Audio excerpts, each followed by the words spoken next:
Good day, dear York University and faculty members. My name is Anita Boey.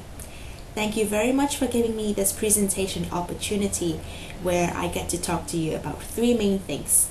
First of all, about myself, and then a little bit about my educational background, and finally, a big part of this presentation will be dedicated to my research interests.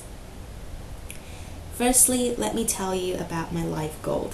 My life goal includes a few parts. First of all, I really enjoy doing public speaking, and I love that I can stand in front of a big group of people.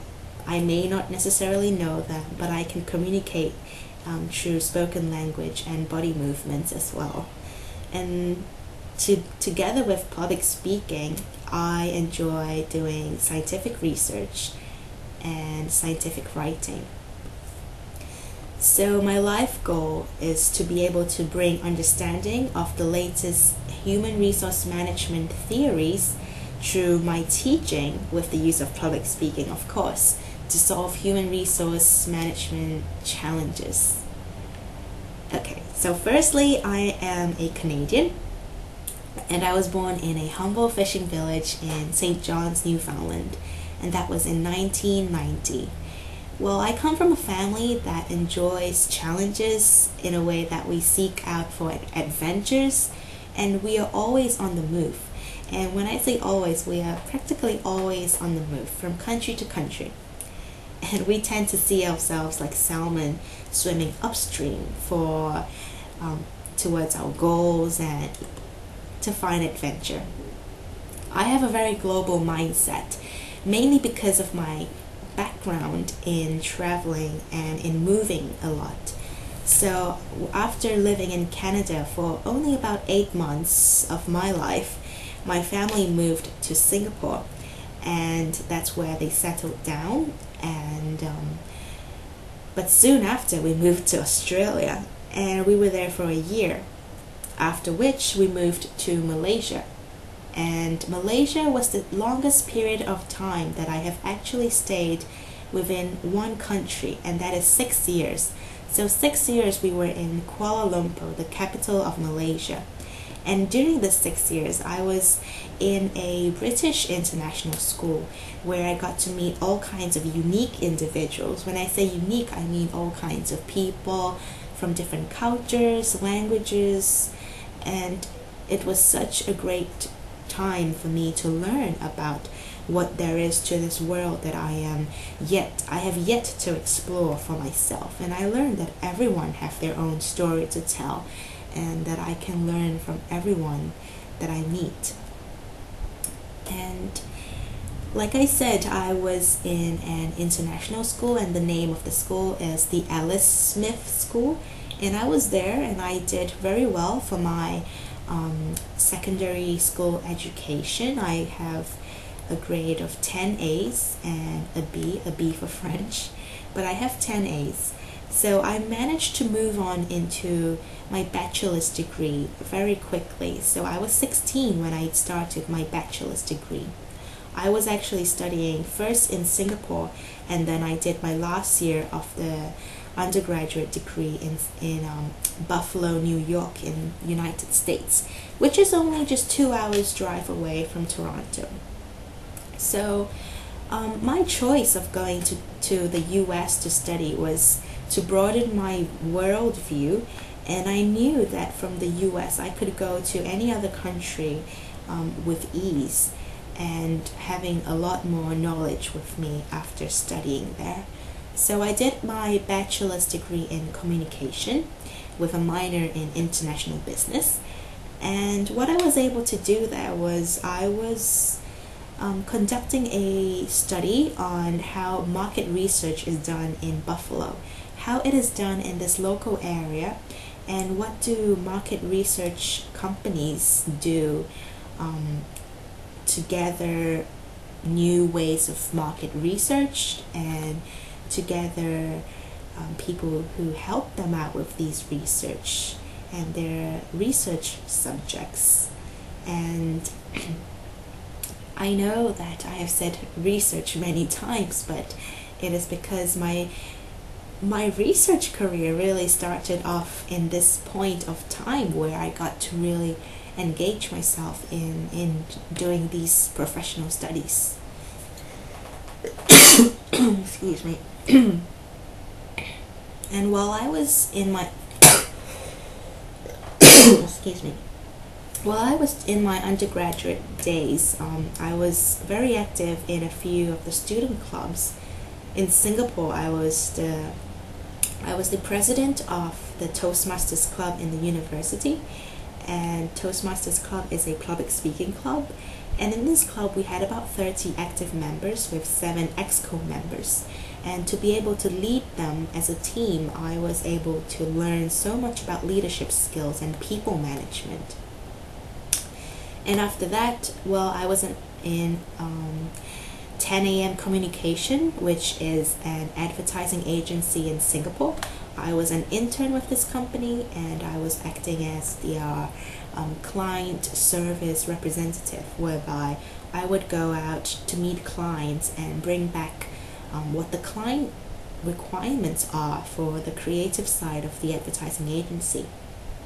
And I was also working in Ecom Digital International, which is an e-learning firm started in Singapore in 2000. And during that time, the e-learning concept is still very new in the Asian market. So my role was to market this concept of e-learning to households, because we as a company were selling Chinese learning materials to primary and secondary school students. So bringing this product to schools and teaching them about the new way of learning online and electronically was a great experience, because it was a very new concept, and it was in the high-tech firms. And when I was in Buffalo, I was working also in the Spectrum, and this is the university's student newspaper, and I was acting as its account executive, whereby I had to sell advertisement space on the newspaper. I had to negotiate a price with the customer, and I had to deal with contracts of sales. And all of these allowed me to interact with people, all kinds of age groups as well. And I had the chance to present my ideas, may it be to clients, to the group members in my public speaking club. And I was able to express these ideas in the form of speeches, in the form of written language, and also by using pictures and images too. So after my studies in the US, I was thinking to myself, what could I do more, or rather to expand my worldview? And I thought of Scandinavia. I thought it is a road less traveled. It is not very often that someone would think of going to Scandinavia for studies or to live. And with my adventurous character, I applied for a study place in Finland, and I got in. So I started doing my master's degree when I was 19, and I started off with a Master's of Science in Economics and Business Administration. Excuse me.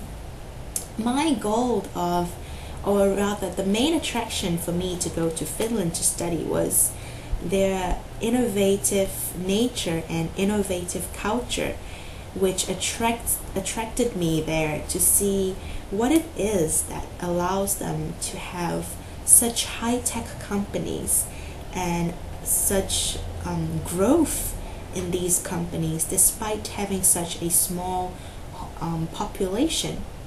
Finland is a country of 5 million, and if you look at the piece of land that they are owning, it is amazing that they can have so many high-tech companies when you compare it to the amount of population they have.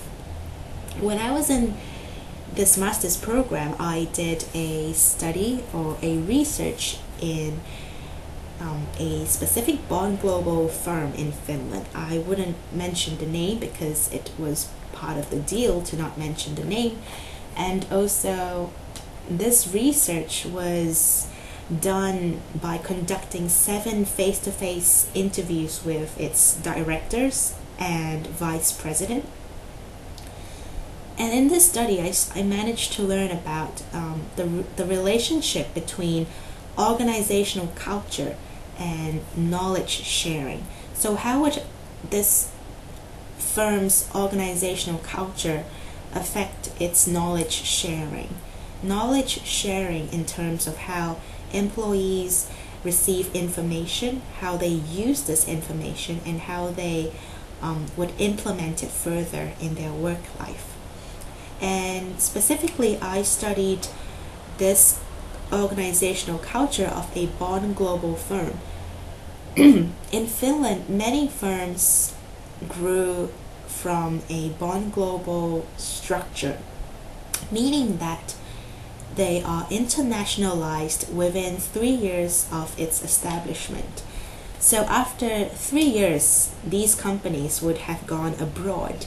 And most often, it doesn't just go to its neighboring countries, but also to Asia, to America, to South America, to Middle East. So knowing that this is such a strong part of a bond global firm, I was very interested in knowing how such a small firm, or rather a very young firm, is able to expand so large. There must be something in their culture that affects knowledge sharing. Therefore, I set out with this aim in mind while I did this research. And after doing 1 year of masters in Finland, I thought to myself, so little people know about this special country in this northern part of the world. And yet they are doing so many good things that nobody has ever heard of. So I enrolled myself again into a different master's program. So I was actually doing 2 master's programs concurrently at the same time. And I think this shows my determination to learn and to conduct research, and my ability to do 2 of the programs together, to be able to graduate with 2 degrees within 3 years. It really shows my discipline in my studies and in my development. So in this second master's program, it was a Master's of Arts in Intercultural Studies and Administration. And in this program, what I really wanted to know was, what is it that makes the Finnish culture so unique? Of course, in this study program, you don't just study about one culture, but you study about the whole range of cultures. And to even further my studies, I went to Sweden. Excuse me. I was in Stockholm University, the capital of Sweden, for half a year. And I was there as an exchange student studying Swedish television and film culture. And while I was there, I was studying with people in the fields of film making and film directing and film studies, and they were experts in their field. And I was lucky enough to be with them.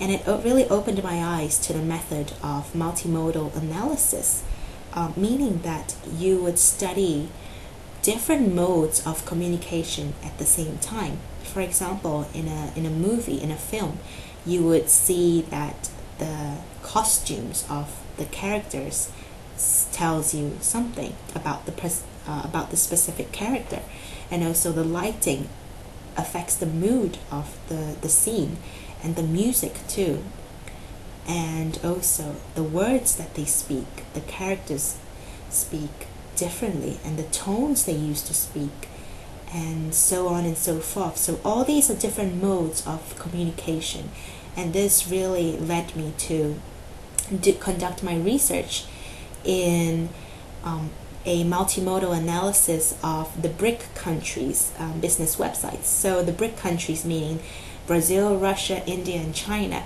So how does these 4 countries' official business websites make use of all these different modes that are so available on the internet right now to portray themselves, to give themselves a national identity, or rather a national brand on the web.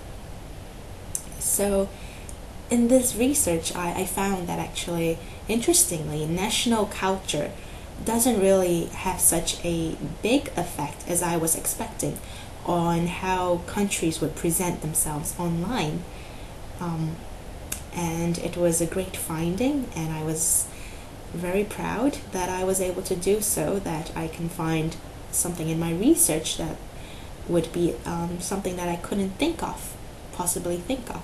So this is another part of my research that I enjoy very much, which is finding things, or finding truths and evidence that would go against the flow. And I was also active in the debate team of the university while I was studying in Finland, and together with 15 other students from the University of Vasa in Finland, we represented Finland in Harvard University's Model United Nations conference in 2011. And being as a team, we worked very hard towards going to this conference to present ourselves well, because we were the first ever team from Finland to go there. So we had to set ourselves a good target to present the image of Finland and to be ambassadors of Finland while we were there. And it was an honor to be there, as we got really good feedback from the rest of the conference, saying that now they know what Finland is about. So now I move on to talk more about my research interests, in particularly for this PhD program. So my main research interest would be under the umbrella topic of talent management. And talent management is so wide that I have divided my research interests into 3 other topics. First of all, youth talent recruitment. I will, of course, explain these to you in the following minutes. And then secondly, international mobility. And thirdly, diversity management. Excuse me. When I speak of talent management, many people have ideas already about what I'm going to say. And to specialize in a specific age group of